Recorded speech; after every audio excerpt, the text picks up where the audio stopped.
Okay, అందరికీ ప్రభువైన యేసు నామములో శుభములు తెలియజేస్తూ అందరిని ఆహ్వానిస్తూ వాక్యానికి మరొకసారి స్నేహితుల దినోత్సవం మీకు అందరికీ శుభాకాంక్షలు కలుగును గాక.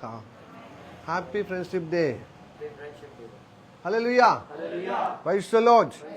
ఒక చిన్నగా అయితే దేవుడు యేసయ్య మనల్ని ఎలా స్నేహంగా ప్రేమించి ఏ విధంగా తన కృపలో మనల్ని స్నేహితులుగా నడిపిస్తున్నాడో, మన పట్ల స్నేహితుల పట్ల దేవుని యొక్క ఆలోచన, ప్రణాళిక, ఉద్దేశం ఏముందో మనము తెలుసుకొని దీవించబడదా.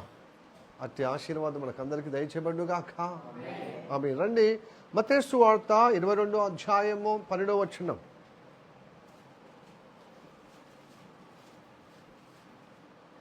మత్తయి సువార్త 22వ అధ్యాయము 12వ వచనం. స్నేహితుడా, పెళ్లి వస్త్రము లేక ఇక్కడికి ఎలాగో వచ్చుతివి అని అడగగా వాడు మౌని అయి ఉండెను. ఈ వాక్యం మన వినికిల దేవుడు ఆశీర్వదించుడుగాక. చిన్న ప్రార్థన చేద్దామా. మికిలిగా ప్రేమిస్తున్న మా పరలోకమందున్న మా తండ్రి, నీకు వందనాలప్ప. నీ సేవకుని మరుగుపరుచుకొని అయ్యా, ఈరోజు స్నేహితుల దినోత్సవం సందర్భంగా మా పట్ల నీ స్నేహము తండ్రి, అలాగనే మేము నీ పట్ల ఏ విధంగా ఉండాలో ప్రభువా మాతో మాట్లాడమని ప్రార్థన చేస్తున్నాం తండ్రి. పరిశుద్ధాత్మ ద్వారా మనందరినీ కదిలించే విధంగా నీ స్నేహములో, నీ స్నేహతత్వాన్ని పొందుకుంటూ నీ స్నేహములో మేము నిలబడే విధంగా ఉండటకు, మాతో మాట్లాడుతున్నప్పుడు తండ్రి గ్రహించుటకు, నడిపించబడుటకు, ఆ విధంగా దీవించబడినట్లుగా విధేయత కలిగి నీ స్వరము వినటకు సహాయం చేయమని, దీనికి మించిన ప్రతి వ్యతిరేకం నేస్లో దూరపించబడుగాక. నీ కృప నియంత్రణలుగాక. నిజమైన స్నేహశీలతలో ప్రభు నీతో అనుబంధముగా నీ స్నేహాన్ని అనుభవిస్తూ నీతో అనుబంధంగా ప్రభు స్నేహంగా ఉండటకు సహాయం చేయమని యేసే నామములో అడుగుచున్నాము పరమ తండ్రి. Amen. Amen. Okay, hallelujah. Praise the Lord. రండి, మత్తయి సువార్త 22వ అధ్యాయములో 12వ వచనము ఉంది. యేసయ్య పెళ్లికి పిలిచి రమ్మని కొంతమంది తన సేవకులను, దాసులను పంపిస్తే, కొంతమంది ఏమో నేను వ్యవసాయం చేయాలి, ఈ మధ్యన భూమి కొన్నాను, ఎడ్లు కూడా కొత్తవి చూస్తున్నాను కదా, ఎడ్లను తీసుకుపోతున్నాను అంటే అక్కడ సాలుగా సాగుబాటు అంటే దున్నటానికి, సాగు చేయటానికి పోతున్నాను ఒకడు అన్నాడు. ఒకడేమో నేను ఇప్పుడే కొత్తగా పెళ్ళయింది, ఇంకా నేను రాలేనని చెప్పి ఇలాగ రకరకాలు చెప్పినప్పుడు అప్పుడు యజమానుడు అన్నాడు, ఎవరు రావట్లేదయ్యా, ఏదో ఒక సక్కు చెప్పి రాకుండా పోతున్నారు అంటే, వీధుల్లో ఉన్న వాళ్ళందరినీ పిలవనంపో. అప్పుడు వీధుల్లో ఉన్నవారు గుడ్డోళ్ళు, కూనోళ్ళు, గూనోళ్ళను, అలాగనే మూర్ఖంగా పనిపాటు లేకుండా తిరుగుతున్నటువంటి మరి వాళ్ళను తీసుకురమ్మంటే వాళ్ళు తీసుకొచ్చారు. హల్లెలూయా. పనికి మాలిన వాళ్ళు, ఏమాత్రమో బాధ్యత లేని వాళ్ళు, ఏమాత్రం గౌరవం లేని వారు, ఏమాత్రమో జీవితంలో ఒక గురి ధరి లేని మరి ఎటుగాకుండా జీవిస్తున్నటువంటి వారు, ఆగమాగ జగన్నాథం ఉన్న వాళ్ళందరూ వీధుల్లో ఉంటారు కదా, వాళ్ళందరూ తీసుకురా అంటే తీసుకొచ్చారు. ప్రియ దినబిళ్ళారా, అలాంటి బాపతే మనం అందరం కదా. మనం ఏదో ఒక రకంగా కుటుంబ పరంగా మనం ఉన్నాం, కానీ ఒక జీవితంలో ఒక గురి లేదు, ఒక దరి లేదు.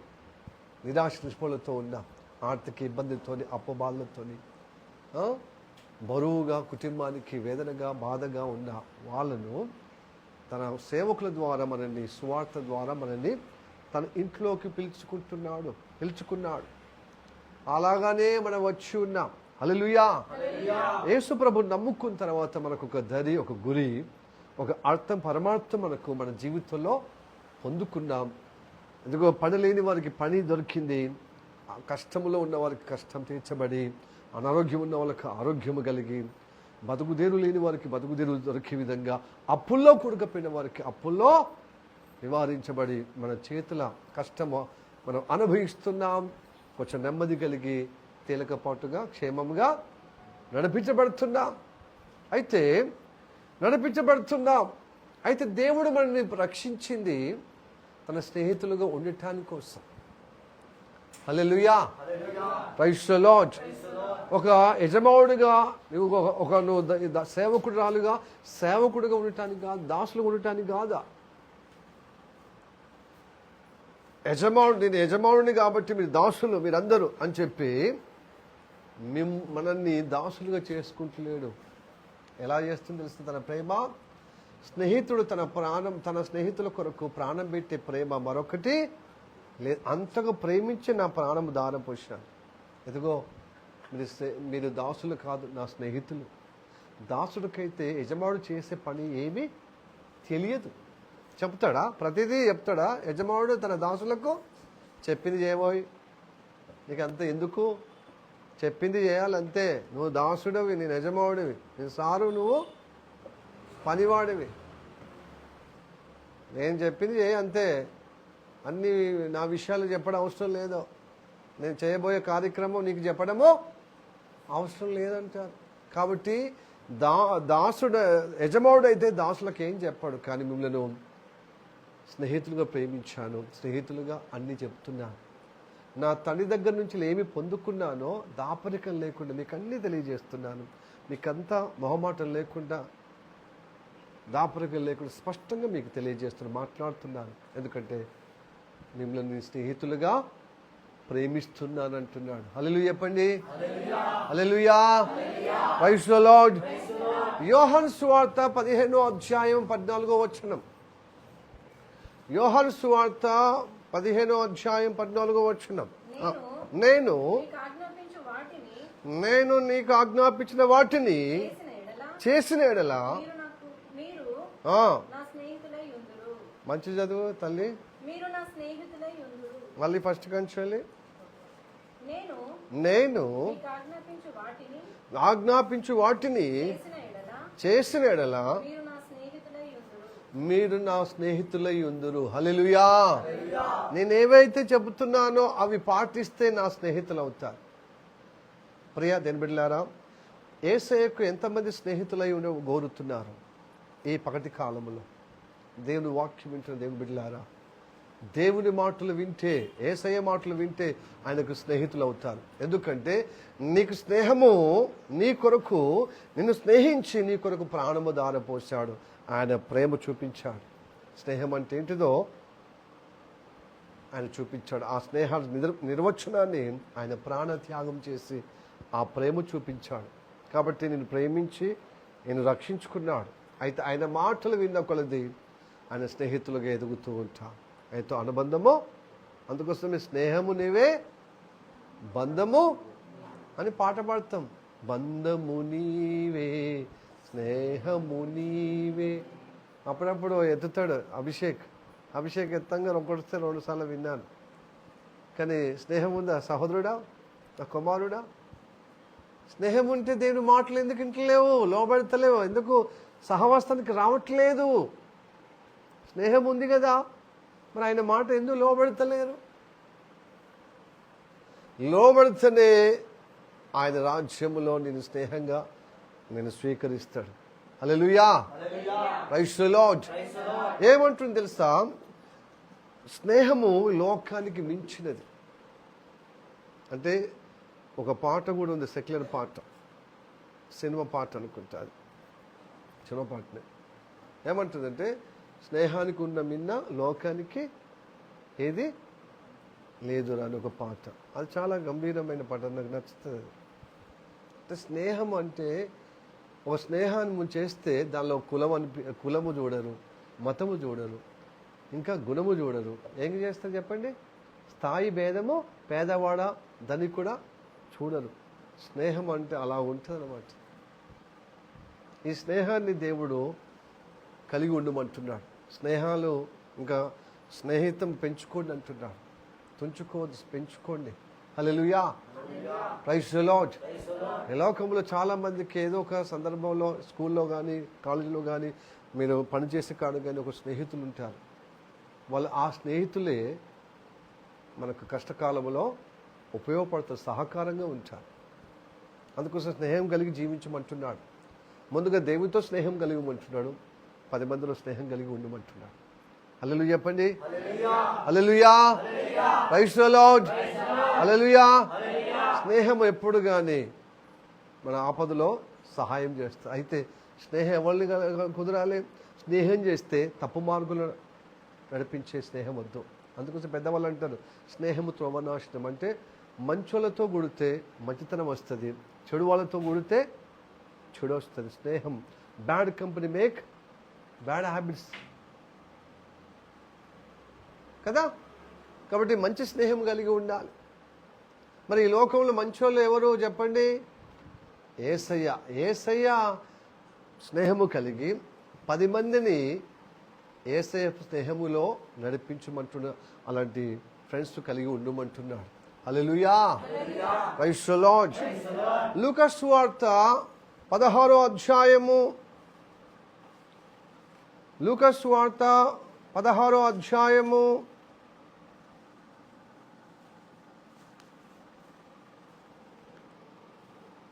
చదవండి. 11వ వచనం. కాబట్టి మీరు అన్యాయపు సిరి విషయములో నమ్మకముగా ఉండని ఎడల ధనమును. ఓకే, 9వ వచనం చదువుదాం. అన్యాయపు సిరి వలన మీకు స్నేహితులను సంపాదించుకునుడి. ఎందుకనగా ఆ సిరి మిమ్మును వదిలిపోయినప్పుడు వారు నిత్యమైన నివాసములలో మిమ్మల్ని చేర్చుకుందురని మీతో చెప్పుచున్నాను. హల్లెలూయా. ప్రియదేవుని బిడ్డలారా, ఈ లోకం అన్యాయం. ఈ లోకంలో నువ్వు ఆర్జించిన సంపాదించినంత అన్యాయం సొమ్మే. నువ్వు కష్టపడి సంపాదించింది కూడా అన్యాయం సొమ్మే. ఎందుకంటే దుష్టుని యందున్న ఈ లోకం. సో ఇది నీ జీవితంలో ఎప్పుడు కానీ నువ్వు తిన్నది, నువ్వు సుఖపడింది అంతవరకు, తర్వాత ఇది అన్యాయం అయిపోతుంది. కాబట్టి ఇది నీ జీవితానికి, అది పరలోకానికి తీసుకురాదు. ఈ సిరి మొత్తం మన జీవితంలో ఏదైతే సంపాదించున్నో కూడబెట్టుకున్నదో కనుక ఈ సిరిని అమ్మి, అంటే ఈ సిరిని వ్యాయపరిచి 10 మందిని సంపాదించుకొని రక్షణలోని నడిపించు. నీకున్న సిరిని, అన్యాయం సిరిని, ఇది కేవలం తిని త్రాగటానికి తప్పించి ఇంకేముండదు. కాబట్టి మరి మంచితనంలో నీవు ఉండి నువ్వేం చేయాలి తెలుసా? నీకున్న సిరి, నీకున్న ధనమును 10 మందికి సువార్తగా పంచిపెట్టమంటున్నాడు. హల్లెలూయా చెప్పండి. రేపు ఆపదలలో,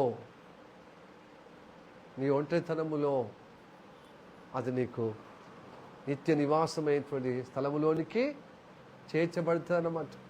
ఆ స్నేహితులు, నీవు అన్యాయం సిరి ద్వారా 10 మంది స్నేహితులను సంపాదించుకుని చూడు, నువ్వు కష్టకాలంలో ఈ స్నేహితులు నీకు ఉపయోగపడతారు. హల్లెలూయా, ప్రైజ్ ది లార్డ్. అందుకోసము ఈ లోకంలో చాలా మంది ఏం చేస్తారు? దేవుని నమ్మని వారు. ధనం ఉంటే ఇది రేపటి ఆపద కాలంలో ఇది ఏమన్నా నాకు ఉపయోగపడుతుందా అంటే ఖర్చుకు అవసరం తీర్చబడుతుంది. కానీ నాకు స్నేహితులుగా రేపు కష్టకాలంలో ఆదుకోవాలంటే ఇప్పుడు నేనేం చేయాలి? నాకున్నటువంటి ఆ సంపాదనలో 10 మందికి ఉపయోగపడే విధంగా స్నేహితులు సంపాదించుకుంటారు. రేపటి కాలంలో వాళ్ళు ఉపయోగపడతారనమాట. నీవు ఎప్పటికీ మనం ఒక తీరుగానే ఉంటామని అనుకోకూడదు కదా. రేపు ఓడలు బండ్లు కావచ్చు, బండ్లు ఓడలు కావచ్చు. రేపు ఇప్పుడు ఉన్నది రేపు కలిమి నుండి రేపు లేమికి పోవచ్చు, లేమి నుండి రేపటికి కలిమికి రావచ్చు. జీవితం ఎప్పుడు అప్ అండ్ డౌన్స్ ఉంటాయి, ఒక స్థిరంగా ఉండవు. ఆపద కాలంలో నీవు ధనమున్న సమయంలో 10 మందిని నీ ధనములో పాలించే విధంగా, లేక సంపాదించే విధంగా నీ స్నేహితులను నువ్వు సమకూర్చుకునే విధంగా ఉన్నప్పుడు రేపు కష్టకాలం వాళ్ళు ఉపయోగపడతారు. హల్లెలూయా. అందుకోసమే దేవుడు మిమ్మల్ని ప్రేమించింది స్నేహితులుగా ఉండటానికి. ఇక్కడనే మెడల మిద్దలు కట్టుకొని ఇక నువ్వు పేరు ప్రఖ్యాతులు గంచుకోమని చెప్పటానికి కాదు, నిత్య నివాసానికి చేర్చబడాలి. కాబట్టి నీవు దేవుని బిడ్డ అయినప్పుడు ఇంకా నీకు స్పష్టతగా ఇంకా గొప్పతనము నీకు తెలియబడాలి. ఈ లోకములోనే నలుగురు వారి ఆస్తిలో ఏదో వాళ్ళకు సహకారంగా చేసి వాళ్ళకి పంచిపెట్టి స్నేహితులు సంపాదించుకుని కష్టకాలంలో వాళ్ళు తోడుగా ఉండేటట్లుగా ఏ విధంగా వాళ్ళు బ్రతుకుతున్నారో అంతకంటే గొప్పగా నీవు నిజ స్నేహితుడైన యేసయ్య ప్రేమ కలిగి ఆయన ఆజ్ఞలు పాటిస్తూ స్నేహితులుగా నివసిస్తూ మనకున్న రాబడిలో సువార్తగా చేస్తే 10 మంది నీకు ఆ సువార్త ద్వారా స్నేహితులుగా సంపాదించుకునే వారుగా అవుతావు. కాబట్టి రేపు కష్టకాలంలో, రేపు నీకు భక్తిహీనత కలిగినప్పుడు, రేపు నీకు ఆర్థిక ఇబ్బందుల్లో, లేకపోతే సమస్యల ద్వారా, శోధన ద్వారా, రోగాల ద్వారా నీ భక్తి బలహీనమైనప్పుడు వాళ్ళు నిత్య నివాసములో నిన్ను చేర్చుకుంటారు. నీవిచ్చిన ఆ స్నేహశీలత ప్రారంభంలో సువార్త ద్వారా ఇవ్వబడిన ఆ స్నేహము రేపు కష్టకాలం నిన్ను ఆదుకోబడుతుంది, నిత్య నివాసంలో చేర్చుకోబడతా. అలా చెప్పండి, హల్లెలూయా. అదే నీ తోబుట్టులో, నీ కూడబెరిగిన వాళ్ళతోనో లేకపోతే నీ రక్త సంబంధంతో ఉంటే రేపు వాళ్ళు నేను అసహించుకుంటారు. ఉన్నప్పుడు అయినవా, లేనప్పుడు ఇప్పుడు వచ్చి అంటున్నావని నీ తోబుట్టులు కావచ్చు, నీ రక్త సంబంధులు కావచ్చు, నీ బంధుత్వం కావచ్చు. నేను అంటలేను, బైబిల్ చెప్తుంది. సామెతలు 27వ అధ్యాయము 10వ వచనం. సామెతలు 27వ అధ్యాయము, నీ స్నేహితుడైనను, నీ తండ్రి స్నేహితుడైనను విడిచిపెట్టద్దు. నీ స్నేహితుడైనా కూడా నీ తండ్రి స్నేహితుడని విడిచిపెట్టకు.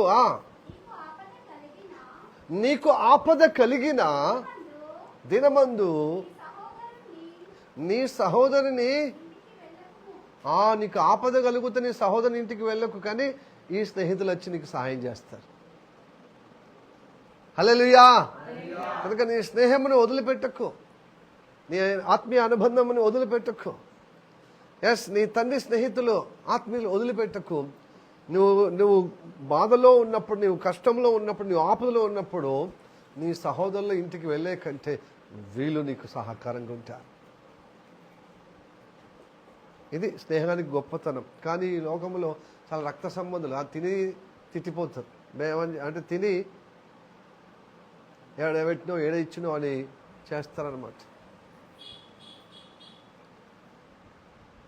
ఎందుకంటే రక్త సంబంధాలకు అలాంటి పవర్ ఉంది. హలో. కానీ దేవుని మాటలు వింటూ దేవుని బిడ్డలారా, యేసయ్య స్నేహశీలత అంటే ఏంటిదో, ఆ ప్రేమ ఏంటిదో చూపిస్తూ ఆయన మాటలు తండ్రి దగ్గర నుంచి ఏమేమి పొందుకున్నాను అవన్నీ దాపరిగా లేకుండా మీకు తెలియజేస్తున్నాను. ఆజ్ఞలు, ఆ మాటలు, ఆ విషయాలు తెలియజేస్తున్నాను. నా మాట, నా ఆజ్ఞలు విన్నవాడు నిజంగా నా స్నేహితులు అవుతారు. నా స్నేహితులనే ఎక్కడ తీసుకుపోతున్నాను? పరలోక నిత్య నివాసం తీసుకుపోతున్నాను. కాబట్టి నేను చెప్తున్నది ఏంది? మొట్టమొదటిగా నువ్వు సంపాదించిన ఉన్నదంతా అన్యాయము సొమ్మే. ఎందుకంటే ఈ లోకములో అన్యాయమైన ఒక వ్యక్తి ఉన్నాడు,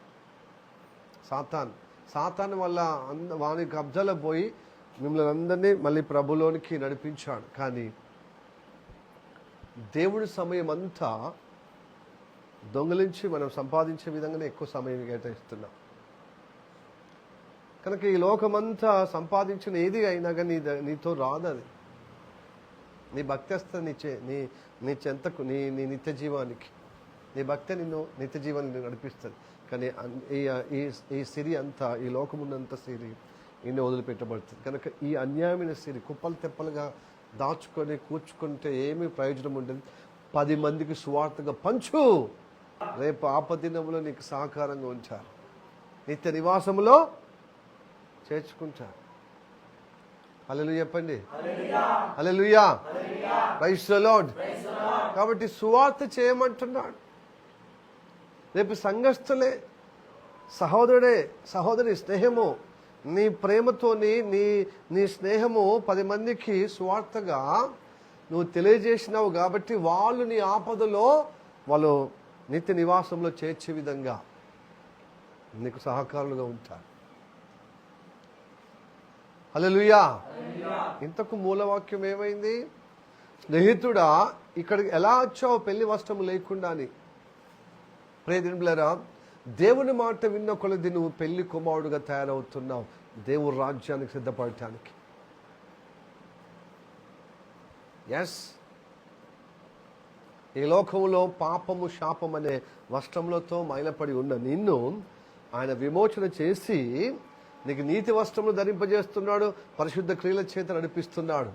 అయితే ఆయన మాట విన్న కొలది నువ్వు పెళ్లి కుమారుడుగా ముస్తాబవుతున్నావు.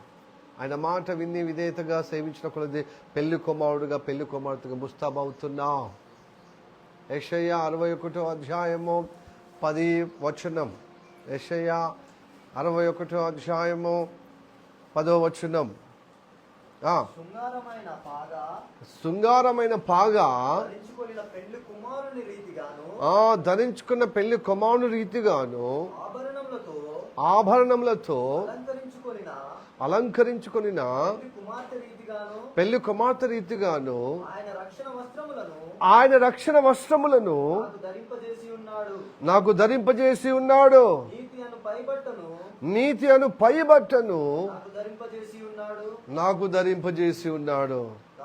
కాగా యెహోవాను బట్టి మహా ఆనందముతో నేను ఆనందించుచున్నాను. నా దేవుని బట్టి నా ఆత్మ ఉల్లసించుచున్నది. ఈ వాక్యమా మన అనుభవంలోనికి రావాలి. ప్రియ దేవుని బిడ్డలారా, దేవుని మాట ప్రతి మాట నీతి వస్త్రముగా ధరింపబడుతున్నది, పైబట్టగా వస్తుంది. పెళ్లి కుమార్తెగా పెళ్లి కుమారుడుగా నిన్ను ముస్తాబు చేస్తుంది. దేవుని మాటలు విన్న కొద్దీ ఈ లోకం యొక్క వస్త్రాలు తొలగిపోతున్నాయి. దోషకరమైనవి, పాపకరమైనవి, అసహ్యకరమైనది అంతా జీవితం తొలగిపోయి దేవుడు కోరిన వస్త్రముగా నువ్వు అలంకరింపబడుతున్న పెళ్లి కుమారుడుగా పెళ్లి కుమార్తెగా ముస్తాబవుతూ ఉన్నావు. అప్పుడు ఆయన ఇంట్లోనికి చేర్చుకుంటాడు. అయితే అక్రమదారుడిగా స్నేహం అనే ముసుగుతో ఆయన చెప్పిన మాట వినకుండా ఒకడు వచ్చాడు. వచ్చి పెళ్లి మండపంలో ఉంటూ ఆడ పెళ్లి విందులో పాలు పొందుతున్నారనమాట. అయితే పెళ్లి కుమారుడు యజమానుడు ఈ పెళ్లి కార్యక్రమంలో ఎంతమంది వచ్చారు, ఏ విధంగా వచ్చారు, వస్త్రము ధరించుకుని వచ్చారా లేదా అని మరి ఆ స్నేహితులను కలియ తిరిగి చూడటానికి వచ్చినప్పుడు వాడు అక్కడ కూర్చున్నాడు విందులో పెళ్లి వస్త్రం లేకుండానే. అప్పుడు స్నేహితుడా అంటున్నాడు, నేను స్నేహంగా ప్రేమించాను కదా, మరి నువ్వు చేసే పని ఏంది? నేను పెళ్లి వస్త్రంలో ఏం ధరించుకోకుండా మంచి కూర్చున్న విందులో. కాబట్టి యేసయ్య రెండవ రాకడలో మనని పెళ్లి చేసుకోవటానికి, మనని పెళ్లిలోనికి ఆహ్వానించడానికి వస్తున్నాడు. రేపు మధ్య ఆకాశంలో విందు జరగబోతుంది. ఆ పెళ్లి విందులో కూర్చోలేమో, పెళ్లి వస్త్రం ధరించుకుంటూనే కూర్చుంటాం. హల్లెలూయా, ప్రైజ్ ది లార్డ్. కాబట్టి దేవుని బిడ్డలారా, నా స్నేహితులారా, దేవుని స్నేహము పొందుకున్న మీరు, ఆయన ప్రాణత్యాగం పొందుకున్న మీరు ఆయన మాటలు కూడా అనుసరిస్తే నిజమైన స్నేహితులు అవుతారు. దేవుని మాటలు విన్నకొద్దు సువార్త చేస్తూ దేవుని మాటలు విన్నకొద్దు నీ జీవితము మార్చుకుంటే నీతి వస్త్రములు ధరింపజేసుకునే విధంగా పరిశుద్ధ వస్త్రములు ధరించుకునే వారుగా అవుతారు, పెళ్లి కుమారుడుగా పెళ్లి కుమార్తెగా. హల్లెలూయా, ప్రైజ్ ది లార్డ్. దేవుని మాటలు వినడమే నీతి క్రియలతో నడిపించబడుట, పరిశుద్ధ వస్త్రములు ధరింపజేసుకునుట. చదువుదాం ప్రకటన 19వ అధ్యాయము 8వ వచనం. ప్రకటన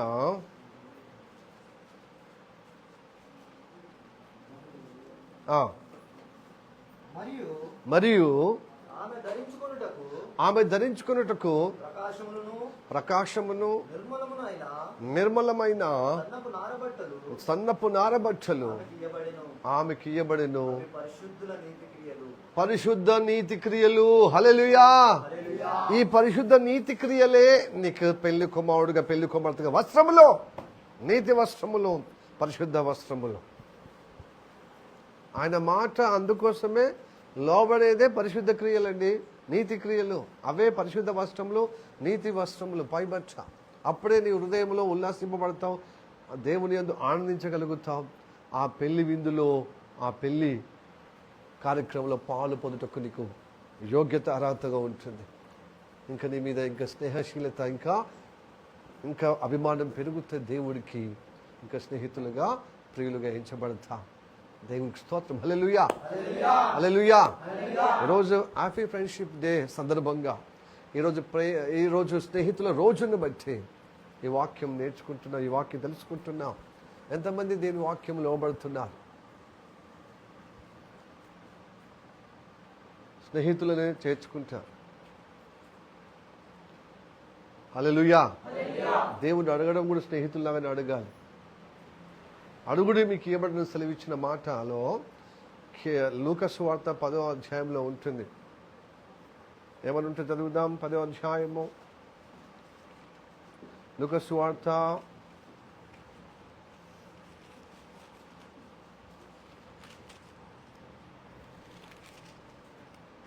11వ అధ్యాయంలో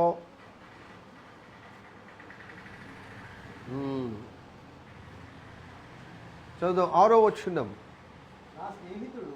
నా స్నేహితుడు ప్రయాణము చేయుచు మార్గములో నా యొద్దకు వచ్చి ఉన్నాడు. అతని పెట్టుటకు నా దగ్గర ఏమీ లేదని అతడితో చెప్పిన ఎడల అతడు లోపలనే ఉండి నన్ను తొందర పెట్టవద్దు, తలుపు వేసి ఉన్నది, నా చిన్న పిల్లలు నాతో కూడా పండుకొని ఉన్నాడు. నేను లేచి ఇయ్యలేనని చెప్పగా చెప్పుదునా అతడు స్నేహితుడు అయినందున లేచి ఇయ్యకపోయినను అతడు సిగ్గుమాలి మాటికి అడుగుట వలనైనను ఆయనకు లేచి నీకు కావలసిన ఉన్నవన్నీ, తన అవసరత ఉన్నవన్నీ ఇచ్చును కదా అని నీతో చెప్పుచున్నాను. ఇచ్చును కదా అని నీతో చెప్పుచున్నాను. హల్లెలూయా, ప్రైజ్ ది లార్డ్. ఈ వాక్యం యొక్క భావం ఏంటంటే, ఒక స్నేహితుడట ప్రయాణం అయిపోతున్నప్పుడు అతనికి బాగా ఆకలైంది. రొట్టెలు ఏం లేవు, తీసుకొచ్చిన అయిపోయాయి. అరే, ఈ ప్రాంతంలో వరంగల్లో, ఈ పుప్పలగుట్లో, ఈ శివనగర్లో నాకు స్నేహితులు ఉన్నారని చెప్పి మార్గ మధ్యలో ఆయనకు ఆకలైనందున అర్ధరాత్రి వస్తున్నాడు. అంటే ఆహారం తిని పోదామని. పగటి కాలమో అర్ధరాత్రి వచ్చాడు. వచ్చినప్పుడు తలుపేసి ఉన్నది. పిల్లలతోనే ఆ స్నేహితుడు ఏం చేస్తాడు, పిల్లలతో పండుకున్నాడు అనమాట. పిల్లలు పండుకోబెట్టి ఆయన కూడా పండుకునే విధంగా ఉన్నప్పుడు స్నేహితుడు తలుపు కొడుతున్నాడు. ఎవరంటే నీ స్నేహితుడు అంటున్నాడు. అయితే నేను ఇప్పుడు లేవలేను, ఎందుకంటే నా ఇప్పుడిప్పుడే నా పిల్లలు పండుకుంటున్నాను, మరి నేను కూడా పండుకున్నాను. నేను ఇప్పుడు నేను అంటే నేను లేస్తే నా పిల్లలు లేస్తారు. ఇప్పుడిప్పుడే పండుకుంటున్నారు పిల్లలు. ఇప్పటిదాకా ఏడ్చుకుంటూ ఉంటే ఆ చిన్న పిల్లలు నేను జోకొట్టి ఇప్పుడే పండుకోబెడుతున్నాను, ఇప్పుడిప్పుడే నిద్రపోతున్నారు. ఇప్పుడు నేను లేచి తలుపు తీసి నీకు కావాల్సింది ఇవ్వలేను. కానీ స్నేహితుడు అయినందున ఏం చేస్తున్నాడు, లేఖదా కొడుతున్నాడు. స్నేహితుడు కాబట్టి. అయితే ఇతడు పోయేటట్టు లేడని చెప్పి ఆయన లేచి ఆయనకు కావలసినది, ఆయన కోరుకున్నది, ఆయన అడిగినవి ఇచ్చి పంపించాడు. ఇప్పుడు ఈ విషయంలో మనం ఏం నేర్చుకోవాలంటే, దేవుడికి స్నేహితులై ఉంటే మనము స్నేహితంగా బలంగా అడగవచ్చు. అయ్యా, నేను నీ స్నేహితుడిని కదా, నన్ను స్నేహితుడిగా ప్రేమించి నీ ఆజ్ఞలు లోబడ్డ వారు స్నేహితులుగా అంటున్నావు కదా, మరి నీ స్నేహితుడైతే నేను కోరుకున్నవి నాకు ప్రసాదించుము, నాకు కావలసినవి ప్రసాదించుము, నేను అడిగినవి ప్రసాదించుమని మాటికి అడుగుట వలన సిగ్గు విడిచి ఎంతైనా కదా. స్నేహితుడికి ఏమైనా ఉంటే పో తర్వాత అన్నా కూడా, ఇంకా స్నేహితుడు కాబట్టి పట్టించుకోడు. కంపల్సరీ నా స్నేహితుడు, ఎందుకంటే మనసు తెలిసిన స్నేహితులు కాబట్టి అడుగుతూ ఉంటాడు. సిగ్గుమాలలో ఏమైనా బాధపరిచే విధంగా ఇంకేమైనా కానీ మన స్నేహితుడు గట్లనే అంటాడు, వాడు అట్లనే బాధపరుస్తాడు, అట్లనే ఇబ్బంది పడతాడు, కానీ వాడు ఇస్తాడు, వాడి మంచితనము అని ఆ స్నేహమును బట్టి, చనువును బట్టి, అడుగుతానని బట్టి ఇచ్చేదాకా, ఆయన కార్యము పొందేదాకా, ఆయన అవస్థ తీర్చేదాకా అట్లాగా అడుగుమంటున్నాడు దేవుని దగ్గర. హల్లెలూయా చెప్పండి, హల్లెలూయా. అది మీకు దయచేయమని అంటున్నాడు. అలా స్నేహితుడిగా నేను ప్రేమిస్తున్నాడు కనుక ఆ స్నేహిత కలిగిన అనుబంధము, ఆయన మాట వినుకుంటూ ఆ స్నేహములు స్థిరపరచబడితే మీరు అడగండి, మీకు కావాల్సినవి అట్లా ఇస్తాడనమాట. అర్ధరాత్రి అపరాత్రి ఏ సమయమైనా దేవుని అడిగితే, స్నేహితుడికి అడిగితే తప్పగిస్తాడు. హల్లెలూయా, హల్లెలూయా. అయితే ఆయన స్నేహితుడి మనసు ఎదగాలన్నమాట. ఆ మంచి స్నేహితుడు, ప్రాణపెట్టిన స్నేహితుడు ఆయన మాటలు విన్నప్పుడు ఆయన మాట సారాంశంగా నువ్వు అడిగితే ఇస్తాడు.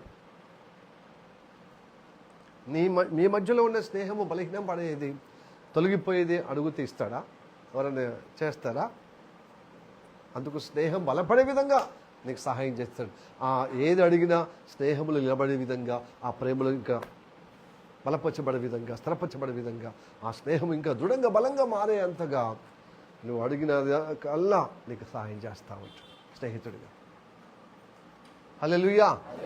కాబట్టి ప్రాణం పెట్టేవానికి మన స్నేహం బాగా చేయాలి, ప్రాణం తీసేవాళ్ళ కాదు. ప్రియదేవులారా, కాబట్టి ప్రాణం పెట్టే యేసయ్య స్నేహం చేయండి. ఆ స్నేహంలో ఉన్న మధురాన్ని అనుభవించండి.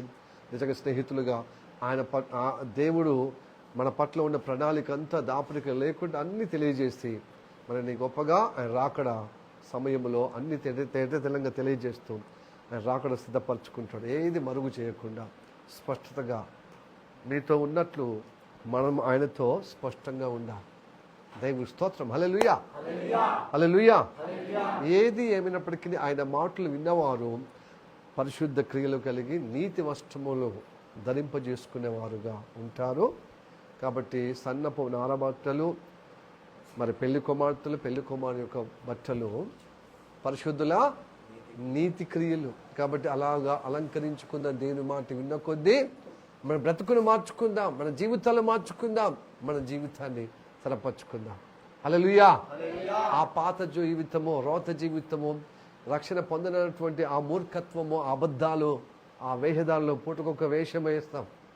అబద్ధాలు, నోటి నిండా అబద్ధాలే. దేవుని నమ్ముకున్నా కూడా అబద్ధానికి జనకుడు కనుక సాతాను పోతామండి. దేవుని మాట, సత్యమైన మాట, నిజమైన మాట, యథార్థమైన మాట, అలాంటి మాట కలిగి జీవిద్దాం. అంత నోట్లు తెరిస్తే అబద్ధాలు, బూతులు, అన్ని దొంగ తిరుగుల మాటలు, వేషధారమైన ఇంకెన్ని రోజులు తప్పించుకునే మా ప్రవర్తన బాధ్యత కలిగే విధంగా ఉందాం. కనుక దేవుడు ఇలాంటి వాళ్ళని సహించలేడన్నమాట. మీరు ఎన్ని రోజులు ఉన్నా ఒక రోజు దొరకబట్టబడతారు. స్నేహితుడా, నీ పెళ్లి వస్త్రం లేవి, నీతి వస్త్రం లేవి, నీ పరిశుద్ధ క్రియలేవి అడుగుతాడనమాట. కాబట్టి కొంచెము దేవుని నామములో ఆయన ప్రాణము దారపోసిన నీతిమంతులుగా పరిశుద్ధంగా చేసినప్పుడు ఆయన చెప్పిన మాటలు మరి పరిశుద్ధ క్రియలు, నీతి వస్త్రములు కదా, అవి ఎందుకు ధరించుకుంటలేము, ఎందుకు పరిశుద్ధంగా బ్రతకలేకపోతున్నాం? అది ఈరోజు స్నేహితుల దినోత్సవంగా మనం ఒక తీర్మానం చేసుకుందాం. లేకపోతే స్నేహబంధానికి మన ప్రవర్తన ద్వారా బలహీనం చేసుకొని ఆయనకు ఆ స్నేహానికి దూరము, ప్రాణం పెట్టి స్నేహానికి దూరము అవుతాం. రేపు మౌనంగా అయిపోతాం. స్నేహితుడా, ఇక్కడ ఎలా వచ్చినావు, పెళ్లి వస్త్రం లేకుండా ఎలా వచ్చినావంటే మౌనంగా. అతడు ఎలా మౌనంగా ఉన్నాడో మనం మౌనంగా ఉన్నాం. మౌనంగా ఉన్న వాళ్ళందరికీ ఎలా ఉంటుంది తెలుసా? వాళ్ళు చేతులు కాళ్ళు కట్టేసి చీకటి ఉన్న వెలుపటి గదిలో పడేయమంటారు. అక్కడ పళ్ళు కొరుకుతూ, చెప్పండి, అగ్ని ఆరదు, పురుగు చావదు, ఆ నరకములో ఘోరమైన పళ్ళు కొరుకుతూ యాతన పడతా. హల్లెలూయా, ప్రైజ్ ది లార్డ్, హల్లెలూయా. ఆ మౌనంగా ఉన్న వానికి ఏం చెప్పిండు చూడండి. 13వ వచనం, 22వ అధ్యాయం మత్తయి సువార్త 13వ వచనం.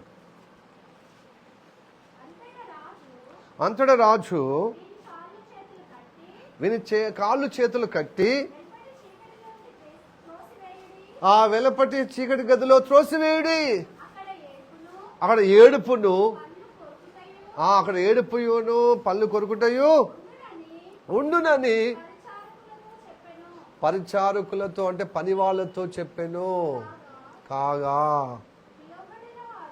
పిలువబడిన వారు అనేకులు, ఏర్పరచబడిన వారు ఆ కొందరులో మనం స్నేహితులుగా ఉందాం, నిజమైన స్నేహితులుగా. అనేకులు స్నేహితులుగా పిలుస్తున్నాడు, కానీ ఏర్పరచేవారు కొంతమందే ఉంటున్నారు. హలో, ఎందుకంటే మీ అందరిని పిలిస్తే వాళ్ళు ఏంటంటే ఈ లోకరీతిగానే స్నేహం చేయగలిగి ఉంటున్నారు. అందుకోసమే ఈ లోకము, దేవుడు ఏమంటున్నాడు, ఈ లోకాన్ని స్నేహించిన వాడు నాకు విరోధి. చదువుదాం యాకోబు పత్రిక 4వ అధ్యాయం 4వ వచనం. అభిషేక్ చదువు. వ్యభిచారులారా, ఈ లోక స్నేహము దేవునితో వైరమని మీరు ఎరగరా? కాబట్టి ఎవడు ఈ లోకముతో, ఆ లోకముతో స్నేహం చేయగోరువాడు దేవుడికి శత్రువు అగును. ఈ లోక స్నేహము, తినడము, తాగడం, ఎట్లా పడితే అట్లా అబద్ధాలు, వ్యతిరేకంగా బొంకడములో వేషధారులమైనది ఈ లోకం. అదే కదా స్నేహం అండి. ఏం తయిందమా, ఏమి త్రాగుదామా, ఏమి ధరించుకుందామా, ఈ లోక వైపున ఉన్న స్నేహము దానికి విరోధం ఉంటుంది. బద్ధ విరోధులు అవుతారు. ఆయన మాట వింటే నిజమైన స్నేహితులు అవుతాం. లోకాన్ని స్నేహించి దేవుని స్నేహంలో ఉన్నామని చెప్పి లోకాన్ని స్నేహిస్తే ఆయనకు శత్రువు అవుతారు. ఆయనకు వాయిడం ఉండదని మీరు ఎరగరా? హల్లెలూయా. కాబట్టి దేవునితో అనుబంధం, స్నేహితం చేస్తూ అపవాదంతో కూడా స్నేహం చేస్తే ఏమని తెలుసా? వ్యభిచారులు అంటారు. వ్యభిచారులు అంటే నాతో స్నేహం చేస్తున్న పరిశుద్ధునితో మళ్ళీ అపవిత్రమైన అశుద్ధుడైనటువంటి లోకాధికారైన సాతాను ప్రేమించే సాతానులో ఉన్నటువంటి లోకాన్ని కూడా నువ్వు ప్రేమిస్తున్నావు. రెండు విధాలుగా ప్రేమిస్తే స్నేహం కలిగితే అది వ్యభిచారాలు అంటున్నావు. ఉంటే ఏసైనా ఉండాలి, గింతే ఉంటే కనుక సాతానైనటువంటి లోక స్నేహమైన ఉండాలి. ఈ దేవుని స్నేహము లోక స్నేహము కుదరదు. హల్లెలూయా, ప్రైజ్ ది లార్డ్. కనుక మన స్నేహము పరిశుద్ధులతో ఉండాలి. మన స్నేహము పరిశుద్ధ దేవునితోనే ఉండాలి. ఫస్ట్లో ఏమనుకుంది తెలుసా? ఓహో, స్నేహం చేయొచ్చు అయితే. స్నేహం చేసి ఫంక్షన్లకు, కార్యక్రమాలకు, పార్టీలకు, పెళ్లిళ్లకు, వినోదాలకు పోవచ్చు. అయితే ప్రార్థనలు ఎగ్గొట్టి, సాహసం ఎగ్గొట్టి, నేను ప్రణాళిక ఎగ్గొట్టి మీ స్నేహితులలో, మీ బంధువులలో వెళ్ళండి, కానీ మీ భక్తికి బలహీనం చేసే విధంగా ఉండకూడదు. తాగడము, తిరగడము, సినిమాలకు, షికార్లకు, ఓకే, అది మీ జీవితం నష్టమైపోతుంది. అది లోక స్నేహం అన్నమాట. కాబట్టి ఏమంటున్నాడు? అన్యాయమైన సిరిని, ఎందుకంటే నీకున్నటువంటి ఈ లోకమంతా సంపాదించినా అది అన్యాయమే అయిపోతుంది ఒకరోజు. కాబట్టి ఈ సిరిని అమ్మి 10 మందికి సువార్తగా చేయు స్నేహితులుగా నలుగురు సంపాదించుకుంటారు. వాళ్ళు నిత్య నివాసానికి వాళ్ళు చేరి నిన్ను కూడా చేరిస్తారు. నువ్వు ఒకవేళ ఆపదలో ఉన్నప్పుడు, బలహీనతగా ఉన్నప్పుడు, నువ్వు భక్తిహీనతగా ఉన్నప్పుడు నిన్ను బలపరచడానికి దేవుడి మాటల చేత బలపరుస్తారు. నీకోసం ప్రార్థన చేస్తారు, నీకోసము ప్రార్థన చేస్తారు, నీకు సహకారంగా ఉంటారు, నేను బలపరుస్తారు. నువ్వు ఒంటరిగా ఉన్నప్పుడు నేను ధైర్యపరుస్తారు, నువ్వు ఆపదలు ఉన్నప్పుడు. కాబట్టి నీ స్నేహితులు వదిలిపెట్టకు. అలాంటి పరిశుద్ధ స్నేహితులు, నీ తండ్రి స్నేహితులు, అలాంటి పరిశుద్ధ స్నేహితులు మొదలుపెట్టద్దు. ఆపదలు ఉన్నప్పుడు నీ సహోదరు దగ్గర పోయే కంటే ఈ స్నేహితులు నీ దగ్గరికి వచ్చి బలపరుస్తారు. ఈ స్నేహితులు ఆశ్రయిస్తే నీకు నిజమైన నిత్య నివాసమైన ఆశ్రయంలో నడిపిస్తారు. కాబట్టి స్నేహితుడా, పెళ్లి వస్త్రము ధరించుకొని దేవుడు రాకడలో సిద్ధపడే ఆ నీతి క్రియల్లో, ఆ పరిశుద్ధ క్రియల్లో మనం కలిగి జీవిద్దాం.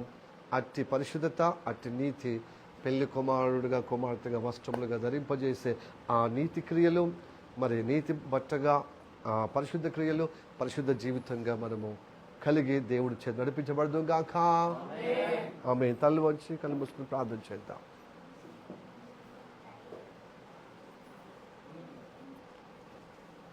మిక్కిలిగా ప్రేమిస్తున్న మా పరలోకమందున్న మా తండ్రి, నీకు వందనాలు, స్తోత్రము రాజా. ఈ పగటి కాలంలో విన్నటువంటి వాక్యము తండ్రి, స్నేహితుడా అని చెప్పి ప్రభువా, పెళ్లి వస్త్రము ధరించుకున్న వారికి ఆ విందులో పాలు పంపులుగా చేసి ఉన్నాం. పెళ్లి వస్త్రం అనగా నీతి క్రియలని, పరిశుద్ధ క్రియలని నువ్వు సెలవిచ్చిన మాట తండ్రి. అవునయ్యా, స్నేహితులకే దాపరికం లేకుండా ప్రభువా తండ్రి, నువ్వు అన్ని తండ్రి నుంచి పొందుకున్న ఆజ్ఞలు, విషయాలన్నీ, సంగతులన్నీ తెల్లజేస్తావయ్యా. అవును తండ్రి, ఈ లోకంలో ఎవరైనా స్నేహితులు ఉన్నప్పుడు తండ్రి విషయాలన్నీ ఇదిగో ప్రభు తన స్నేహితులకు, కుటుంబంలో జరుగుతున్న విషయాలన్నీ తన ప్రాణ స్నేహితులకు ఇదిగో ప్రభు చెప్పుకుంటారయ్యా. ఇదిగో నా ఇంట్లో ఇలా జరుగుతుంది, మా తండ్రి యొక్క ఆశయం ఇలా, మా తండ్రి యొక్క ఏర్పాటు ఇలాగా, తండ్రి యొక్క ప్రణాళిక ఇలాగని, అలాగనే ప్రభు తండ్రి మాకు తెలియజేస్తున్నావయ్యా. ప్రతి ఆజ్ఞలు, ప్రతి మాటలు మాకు తెలియజేస్తున్నావయ్యా. అది పాటించినప్పుడు నిజ స్నేహితులుగా మేము ఉండగలుగుతామయ్యా. అంటే అనుగ్రహం దయచేయము. అలాంటి స్నేహితులుగా ఉన్నప్పుడే, నీ మాట విన్నప్పుడే పెళ్లి వస్త్రముగా ధరించుకొని ప్రభువా నీతి క్రియల్లో పరిశుద్ధంగా మేము జీవించగలుగుతామయ్యా. అట్టి విధంగా నడిపించబడకు సహాయించేము తండ్రి. ఈ లోక స్నేహము ఆపదకు దారి తీస్తుంది. వ్యభిచారులుగా అనగా మేము తృణీకరింపబడతాము. అలాగని అంత మాత్రమే కాదు, ఈ లోక స్నేహము నాకు వైరము, నాకు శత్రుత్వం సెలవిచ్చి ఉన్నాం. నీ స్నేహముతో, నీ కనికరము చేత, నీ ప్రణాళికబద్ధంగా ప్రభువా అయ్యా నువ్వు చెప్పినట్టుగా నడుస్తూ 10 మందికి క్రీస్తు వైపున నాకున్నటువంటి అన్యాయమైన స్థితి ఏదైనా ప్రభువా అది 10 మందికి ఉపయోగపడే విధంగా ప్రభు నలుగురికి క్షేమకరంగా ఉండేటట్లుగా నడిపించమంటూ ఆలోచిస్తున్నాం. నీ కృప నిరంతరము ఉండునుగాక. ప్రార్థన వినేందుకు వందనాలు. ఇదందరిలో ఇది కార్యం జరుగుటకు సహాయం చేయము అయ్యా. పిలిచేవారు అనేకులు, పిలిచేవారు అనేకులు, పిలువబడిన వారు అనేకులు, కానీ ఏర్పరచేవారు కొందరే. ఆ కొందట్లో మేము ఉండాలి. నీతిగా వస్త్రము కలిగి అయ్యా, పరిశుద్ధత వస్త్రము కలిగి ఆ నీతి క్రియల్లో, పరిశుద్ధ క్రియల్లో ప్రభు నువ్వు చెప్పినట్టుగా మేము జీవించి మమ్మల్ని మేము అలంకరించుకొని పెళ్లి కుమారుడుగా, పెళ్లి కుమార్తెగా నీ రాకడలో ఎత్తబడే విధంగా నిలబెట్టమంటూ ఆలోచిస్తున్నాం. నీతోనే ప్రభు అనుబంధము కలిగే, ఆ స్నేహము కలిగి ఉన్నట్టు సహాయించు. నువ్వు నిజ స్నేహితుడు, మంచి స్నేహితుడు, ప్రాణం పెట్టే స్నేహితుడు. ఆ ప్రేమలో మేము అందరం బద్దులమై నీ కృపలో ప్రభు, నీ స్నేహశీలతలో మేము స్థిరపరచబడదు గాక. అలాగే మేము నడిపించబడదు గాక. ప్రార్థన వినేందుకు వందనాలు. యేసయ్య నామములో అడుగు ఈ వేడుకుంటున్నాము పరమ తండ్రి. Amen. May the God bless you. Praise the lord.